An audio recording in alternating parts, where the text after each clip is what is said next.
Right. Who dare to tell the truth. Exactly. And the fact that at our age might need to rely on comedians will tell us something about our age. But nevertheless, if you make somebody laugh about the thing, they recognize it and they laugh.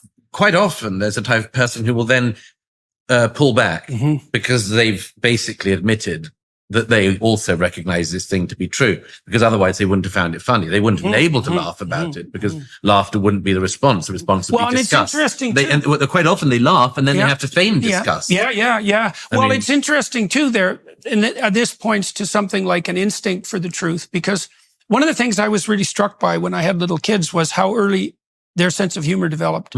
It's ridiculously early. Like, it's there at 9 months for sure. Yeah. If you can coax it out of them. But certainly by the time kids are 2, they're doing ridiculously clowny things all the time. Yes. And it struck me because it's pre-linguistic even. It's so deep, that sense of humor. And I do think it's part of the orientation towards truth. It's the playful orientation towards truth. Well, that's why I quoted Martin Amis earlier, but I mean, he famously said once that the reason you should be suspicious of people with no sense of humor isn't just that they don't know what's funny, but they don't know what's serious either.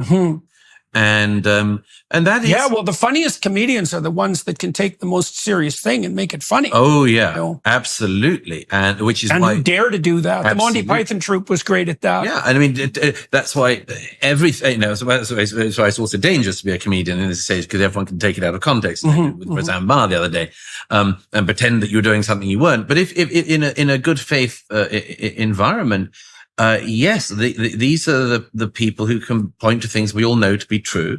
We get to laugh at them and with them.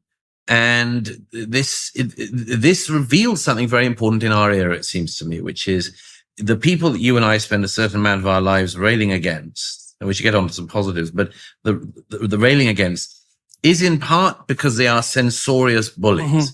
They want to tell you and me and everyone else what we should find funny, what we should read, what we should say, what we should think, how we should act.